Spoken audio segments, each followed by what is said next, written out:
Magical Safety 101. Hello people. Today we're going to be talking about safety in magic. Use a condom. No, for real though. This is one of the kind of most requested video ideas that I get. Like, people want to know how to do magic very safely. And the answer is there's kind of no easy way to do things extremely safely. But I can help you in the beginning to kind of make it safer, okay? There are ways to make it safer, but risk-free it is not, okay? And if you don't want to take any risks, then magic is not for you. This is like, I just met a new witch, and the first thing she told me was that she doesn't do any actual magic herself. She wants to be part, she wants to look at other people do it, but she's afraid of actually engaging. And I told her, if you want results, then you need to engage. That's how it goes. But that being said, honestly, magic has some kind of like health issue things. For example, when you delve into occult belief systems, occult things in general, all kinds of things, you always carry the kind of risk to go insane, for example, because you are basically bending your mind to do incredible things. You are also learning new concepts in occult, and they are not as easily detectable as physical world things, so you need to be very intuitive about it.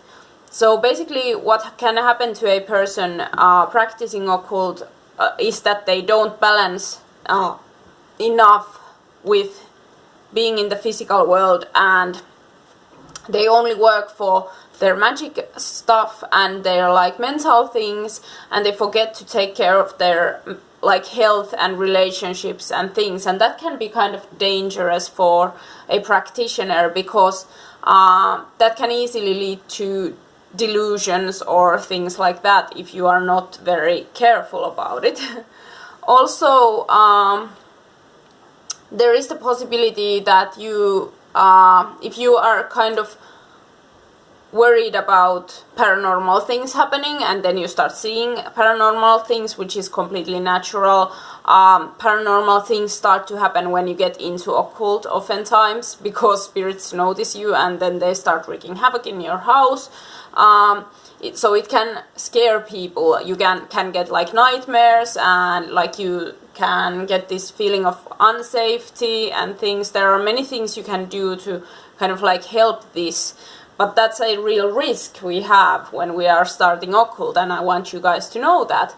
Also, once you kind of start opening this door, there's no way to close it. So that's always something that I tell people who want to, for example, open their third eye. It's a great thing to do if you are interested in that, but you need to do it without fear, because if you have fear, you can't close it, okay? For example, for me, paranormal activity doesn't really rattle me that much anymore, because I know it's a normal thing that happens in the world. Unlike some people whose philosophy on life doesn't kind of recognize paranormal things happening as part of the normal world, if they see something like that, they might go crazy because it doesn't fit their worldview. So that's a real danger. The other danger that can happen is you are altering your mind, basically. So your personality might change when you do occult. And this is a real thing, because you are basically putting yourself through different kind of trials to get insight. And when you get insight, your personality changes. It might be that your life that you live no longer feels good for you, because you have made those decisions when you were different, and then when you ascend spiritually and you become different, you become the real you, basically, and you get wiser, the choices you have made in your life might feel empty and not the right choices for you. So having an existential crisis of sorts can also trigger mental illness in people. And having existential crisis is occultists' normal day. So if you can't handle the constant shift and change in yourself, and the people around you cannot handle you changing, that might be a breeding ground for disasters, okay? Then the other thing, if you don't know how to protect yourself from entities, there's a real possibility of possessions, for example. And that's an actual thing that happens to people. Most of the possession cases, they are probably like mostly delirium, but in some rare cases they are real. So that's kind of the real possibility if you don't know how to protect yourself. Also, a lesser form of that is having attachments from spirit world, for example, or having attachments of negative energy in you if you don't know how to clean yourself, cleanse yourself, your spirit, kind of like your astral self and your energy fields. I do it, for example, with incenses, herbs, incantations. I do it with the elements, I do it with different kind of things, and I use my Tibetan bowls and things to cleanse me, my house and my altar space at times. And what can result is kind of this almost like depressive feeling, like if you have a lot of negative attachments that have come along with working with difficult things in the ritual, and you don't do the cleansings, that residue of negative energy will follow you around, which means that you will feel very tired, very like drained all the time. Doesn't matter how much you do like things like physical sleep or eating well or anything, you just feel tired, and it can be energy attachments. So getting used to checking your own aura, this is kind of hard but you need to be able to protect yourself and check your own aura in order to prevent this from happening. And you need to know how to cleanse and banish. Those are like the first things I always tell people to do, because spirit attachments and possessions are a real thing, okay? Also, paranormal things happening in your house is a normal thing if you don't know how to banish things. Sometimes it gets rowdy in here. Just a few days ago, like, my lights flickered because I had been doing stuff here, and what you gonna do? I wasn't bothered by it. I just told the spirit to not do it while my boyfriend is here, because he is a little bit bothered by it. But if it would get rowdy, I would know how to banish. So be aware of that, like real actual thing. Also, because for some people, ritual magic and things give you the surge of power and kind of like this almost addictive, like endorphin rush. Actual ritual magic, it does that to people. It can be almost addictive, where the magic starts to be the only thing in your life.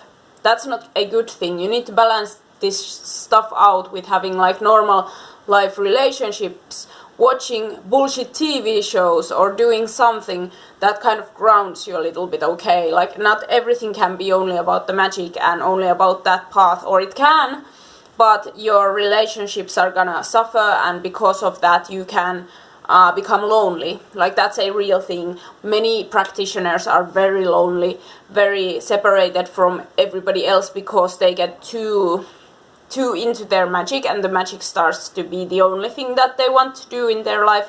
That is not healthy. You need to have balance about it if you want to keep yourself sane, okay? So the most kind of like worst thing that can happen is you changing and you losing your mind. Those are like the worst things that can happen. And like, house-wise, you getting haunted basically is like one of the worst things that can happen. Like, there's gonna be paranormal activity, you're gonna be seeing it a lot in other areas too, you will be pulling that paranormal activity. So those are real dangers of magic basically. And I know that people keep telling you guys it's gonna be worse than that, but no, in my, like, according to my like thing, it's like the worst thing that has happened, disturbances in dreams, For example, seeing nightmares, things like that, when I had spirit attachments, and those are quite easy to like get through if you know what you're doing, okay? So yeah, that's The Dangers of Magic by Chinami, and I hope you like this video. It's a little bit over 10 minutes, but I still think that you like it, and I thought this was informative because many people are afraid of getting into things, but it's mainly about knowing what to do in certain situations and being aware of these dangers that helps you to stay on the clearer, safer side of things. But yeah, know the risks, but be brave about it. See you bitchlings in my next video. Bye!